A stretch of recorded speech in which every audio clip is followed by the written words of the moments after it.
Halo teman-teman, dimanapun Anda berada, kembali lagi Mimin hadir di beranda teman-teman ya. Tentunya di cerita novel romantis. Teman-teman, ayo kita lanjut. Gaspol. Bab 149. Montir cantik milik CEO. Pagi harinya, Mom Inara dan Dad Peter pun pamit pada menantu kesayangan mereka. Dengan membawa kabar bahagia untuk seluruh keluarga besar Barus dan juga Joyo Hadikusumo, keduanya pun meninggalkan kediaman keluarga Lincoln. Sementara itu setelah kedua mertuanya pergi, Ale buru-buru naik ke lantai 2, mempersiapkan kejutan yang akan dia berikan pada sang suami nanti. "Done," gumamnya dengan senyum yang merekah, setelah selesai membungkus kado yang isinya tentu saja alat tes kehamilan yang semalam dia gunakan. Jangan salah, jumlah alat itu bukan hanya satu, tapi 3 sekaligus. Dan kesemua alat itu menunjukkan hasil yang sama. Ya, hasilnya positif. Alexandra hamil. Setelah pernikahan mereka yang kini memasuki bulan keempat, akhirnya mereka dipercaya oleh Sang Maha Cinta untuk merubah peran mereka sebagai orang tua baru. Mom Inara dan Dad Peter yang pertama kali mendengar kabar tersebut pun tak bisa menyembunyikan kebahagiaan mereka. Jika Ale tak melarang kedua mertuanya itu untuk membocorkan kabar kehamilannya, tentu saat ini seluruh keluarga besar kedua belah pihak sudah ramai-ramai mengucapkan selamat. Ale tak mengizinkan Dad Peter dan Mom Inara tak lain karena Leo belum mengetahui hal tersebut. Ale meletakkan kado berbentuk persegi itu tepat di atas tempat tidur mereka, agar nanti saat suaminya masuk ke kamar bisa langsung melihat benda tersebut. Wanita hamil itu pun kemudian mengayunkan langkah menuju lemari pakaiannya. Ale ingin memakai baju yang memperlihatkan lekuk tubuhnya dan tentu yang juga akan menonjolkan bagian perutnya. Jantungnya berdebar tak karuan saat mematut dirinya di cermin. Ale mengusap lembut perutnya yang mulai buncit itu. Entah usia kandungannya sudah berapa minggu, Ale tak tahu.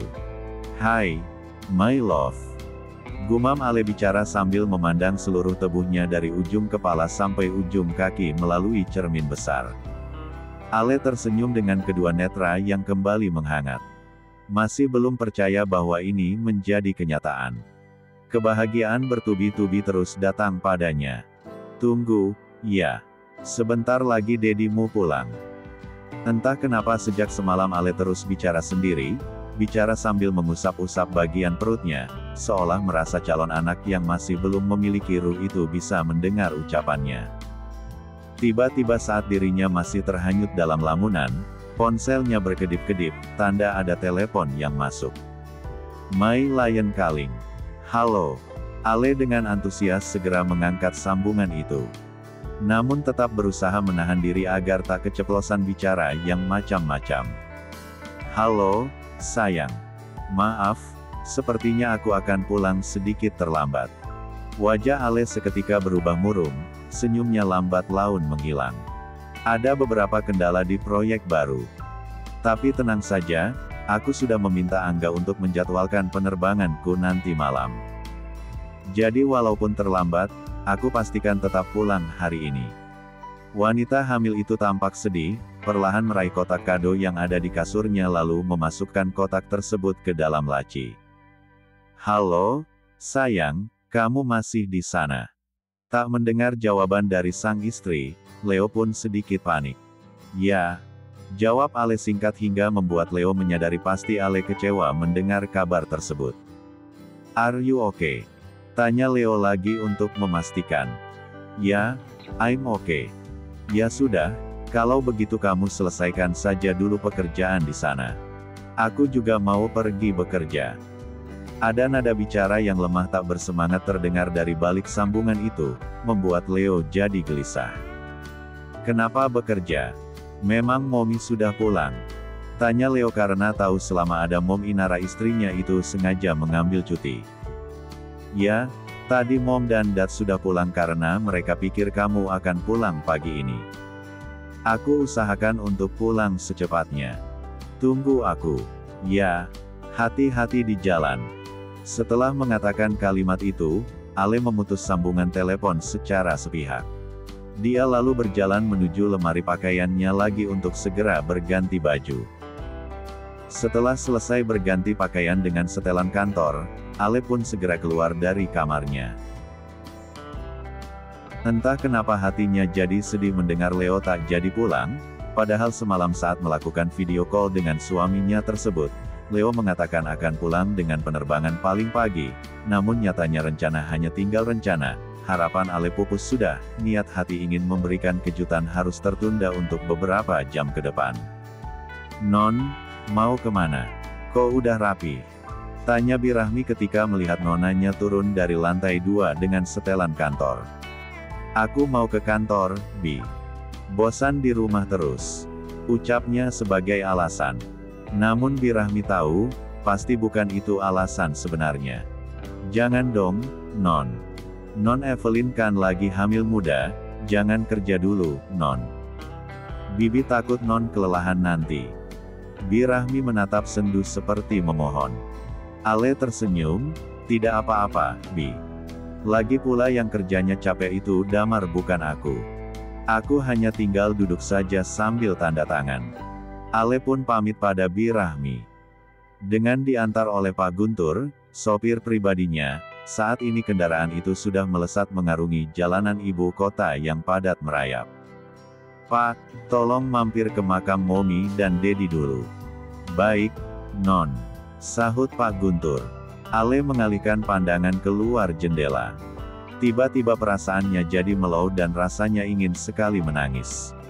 Setibanya di 2 gundukan tempat peristirahatan terakhir kedua orang tuanya, Ale mulai menangis. "Mom, Dad, lihatlah ini." Ale mengeluarkan benda dari tas bahunya, kemudian diangkat sedikit seperti ingin menunjukkan sesuatu yang dia bawa itu pada mendiang kedua orang tuanya. "Aku hamil." Suaranya tertahan, tangisannya hampir pecah jika dia tak menahannya. "Aku hamil, Mom, Dad.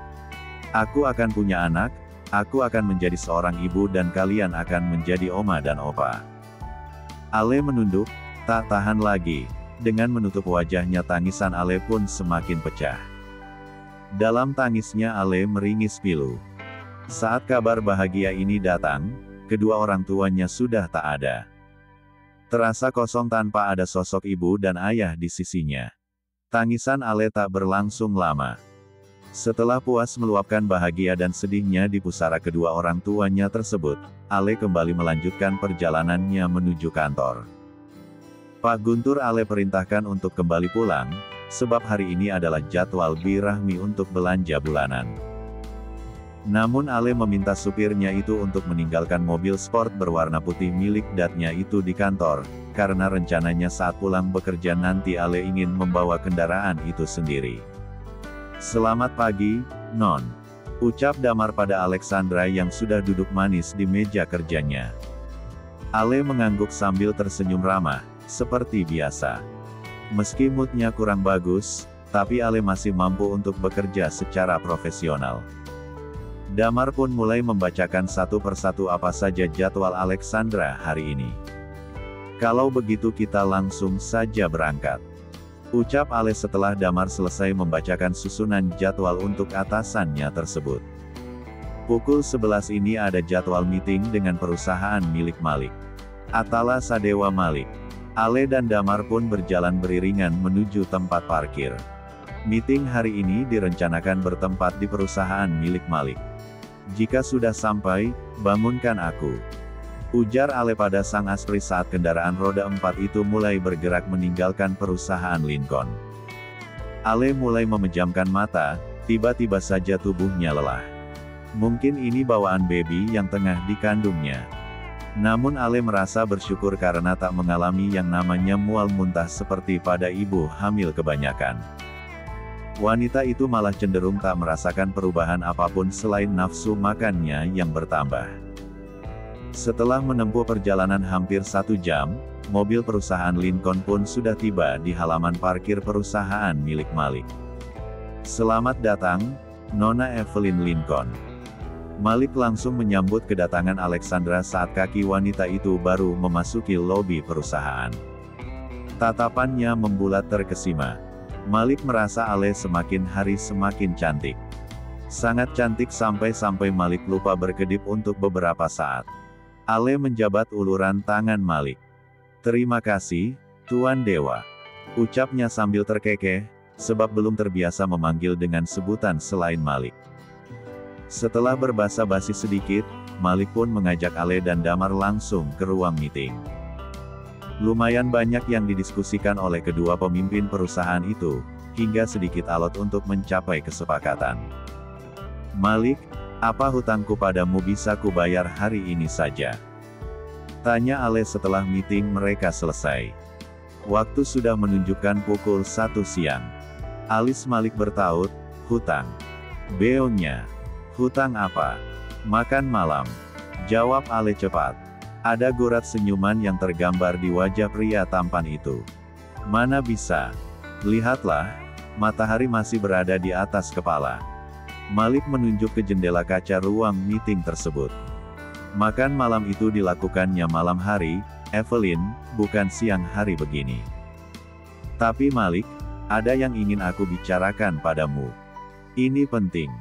"Bicaralah di sini," jawab Malik cepat. "Tidak bisa. Aku ingin sekalian membayar hutang janjiku padamu." Ale pun masih kukuh pada pendiriannya.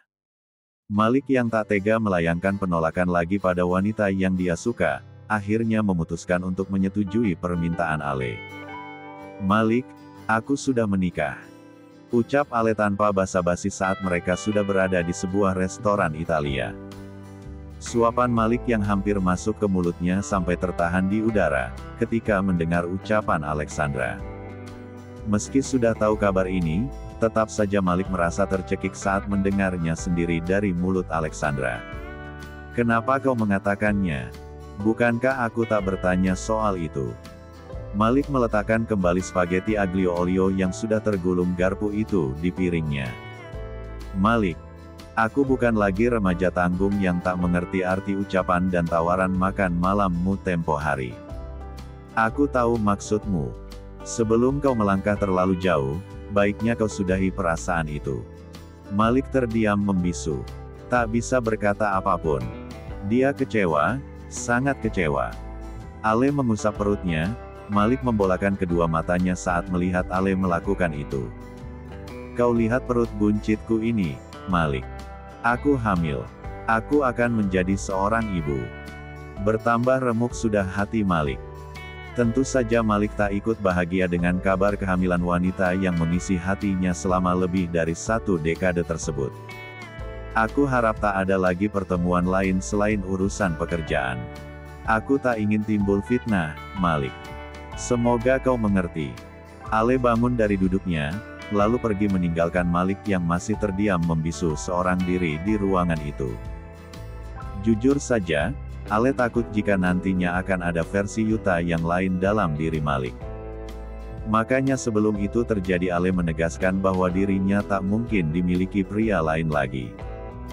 Setelah bertemu Malik, Ale memutuskan untuk pulang, karena dia merasa tubuhnya tak kuat lagi untuk melanjutkan pekerjaan. Setibanya di rumah, Ale langsung merebahkan tubuhnya di atas kasur king size super empuk miliknya. Sambil berbaring Ale memeriksa ponselnya, karena saat meeting tadi Ale mengaktifkan mode senyap pada benda pipihnya itu agar tak sampai mengganggu proses meeting tersebut. "Aku sudah di pesawat, sayang. Maaf. Jangan marah, ya. I love you." Satu pesan yang Leo kirim sekitar 3 jam yang lalu. "I love you more than you know." Batin Ale. Wanita itu pun akhirnya ketiduran dengan masih memakai setelan kerjanya. Tiba-tiba Ale merasa tidurnya terusik saat sebuah tangan melingkar di tubuhnya. Dek. Ale langsung tahu siapa pemilik tangan kekar berurat itu. Cincin yang tersemat di jari manisnya pun sama persis dengan cincin pernikahan yang dipakai Ale. Perlahan Ale memutar tubuhnya. Leo tertidur dengan bertel 4 jam D4 seperti biasa. Cup. Ale mendaratkan kecupan rindunya di pipi sang suami. Mungkin karena Leo yang kelelahan jadi dia tak menyadari istrinya sudah beranjak dari tempat tidur. Pukul 1 dini hari. Ale memutuskan untuk membersihkan dirinya dengan berendam di air hangat. Setengah jam dirasa cukup, Ale pun keluar kamar mandi dengan handbok kimono berwarna putih susu. Senyum Ale mengambang saat pandangannya kembali pada sosok pria, yang tak terusik bahkan dengan bisingnya suara pengering rambut yang tengah dia gunakan. Tiba-tiba Ale memiliki ide lain untuk mengejutkan suaminya. Satu foto yang diambilnya diam-diam, lalu dia kirimkan ke nomor sang suami. Namun ternyata tak hanya foto itu yang Ale kirim, dia menambahkan satu foto lagi, yaitu foto saat dirinya memakai mini dress hitam super ketat yang memperlihatkan perutnya. Ale tersenyum lebar, lalu meletakkan kembali ponselnya di samping ponsel milik Leo. Setelah selesai dengan rutinitasnya, Ale pun kembali naik ke atas tempat tidur. Namun kali ini Leo terusik. Pria itu perlahan membuka matanya. Leo tersenyum lalu melebarkan kedua tangannya. "Miss you," ucapnya dengan suara serak. Ale yang juga merindukan prianya langsung berhambur ke dalam P3 lukan hangat Leo. "I miss you too," balas Ale seraya mengeratkan P3 lukan. Leo yang sudah terjaga sempurna mulai memberikan kecupan-kecupan di setiap inci wajah sang istri. "Kamu marah?" tanya Leo membuka percakapan, namun tak membiarkan sang istri lepas dalam dekapannya. Ale menggeleng pelan, "Aku hanya sedih karena kepulangan kamu harus tertunda." "Maaf, sayang." Leo mendaratkan kembali satu kecupan di pucuk kepala istrinya. "Kamu sudah makan?" tanya Leo. Beberapa hari dinas di luar kota membuat Leo khawatir, sebab hampir setiap malam Ale memintanya membuatkan makanan. Jika dia tak ada maka wanitanya tersebut harus menahan lapar sampai lagi. Ale mengangguk malu-malu. Bukan hanya karena lapar, tapi juga rindu masakan buatan suaminya. Leo pun turun ke dapur untuk membuatkan nasi goreng seafood untuk mereka makan berdua. Ale sengaja tak ikut turun, dia menunggu Leo di kamar sambil memainkan ponsel. "Sayang, ponsel kamu bunyi. Sepertinya ada pesan masuk," ucap Ale saat Leo sudah kembali dengan nampan berisi makanan dan minuman. "Biarkan saja. Paling spam," ucapnya asal. Leo pun duduk di sisi Ran, yang memegang piring untuk memulai menyuapi istrinya. "Coba lihat dulu. Siapa tahu penting." Ale sedikit memaksa. Namun Leo lagi-lagi menolak, dia memang berprinsip, jika sedang bersama istrinya, tak akan memegang ponsel untuk alasan apapun. Waktunya bersama sang istri jauh lebih berharga dibandingkan apapun. Ale melipat B1 birnya, usahanya gagal lagi. Selepas makan, mereka pun mengobrol ringan, membicarakan apa-apa saja yang mereka lalui 3 hari terakhir tanpa saling bertemu. Tentu saja isi obrolan itu hanya kerinduan, tak ada yang lain. Sambil mengobrol Ale terus mencari cara agar Leo mau membuka ponselnya. "Sayang, boleh aku pinjam ponselmu?" tanya Ale yang sudah mendapatkan sebuah ide. Tanpa menjawab, Leo langsung menyerahkan benda pipi itu pada istrinya. "Tanggal pernikahan kita." Lagi-lagi tanpa ditanya Leo langsung menyebutkan kata kunci untuk membuka ponselnya tersebut. "Sayang, ada pesan. Sepertinya sangat penting, coba dibuka dulu." Setelah layarnya tak terkunci lagi, Ale kemudian memberikan ponsel itu langsung ke tangan si empunya. "Buka dulu," paksa Ale yang langsung beranjak menuju balkon. Jantungnya berdebar tak karuan menunggu reaksi Leo saat melihat 2 foto yang dia kirim tadi. Leo pun mau tidak mau mengikuti apa yang Ale pinta. Mata Leo melebar saat melihat foto yang dikirim istrinya. Tak berselang lama, Leo langsung berlari menyusul Ale dan merengkuh tebuh yang sedikit berisi itu dari belakang. Air mata Leo mencelos tak bisa ditahan. "Terima kasih, sayang. Terima kasih." Leo menangis membenamkan wajah di ceruk leher wanitanya. Ale meletakkan kedua tangannya di atas tangan Leo. Suasana ini membuat Ale ikut menangis haru. Leo perlahan memutar tebuh sang istri, dan di detik berikutnya dia membawa Ale masuk ke dalam kamar mereka lagi. Pria itu merebahkan tebuh sang istri di atas ranjang. Sementara dirinya berlutut di sampingnya. "Terima kasih, sayang. Aku sangat mencintaimu, sangat." Leo mendaratkan C1 uman di kening sang istri, dalam dan lama. Setelah C1 uman itu terlepas, Ale membawa satu tangan suaminya kemudian dia letakkan di atas perutnya yang tak lagi rata.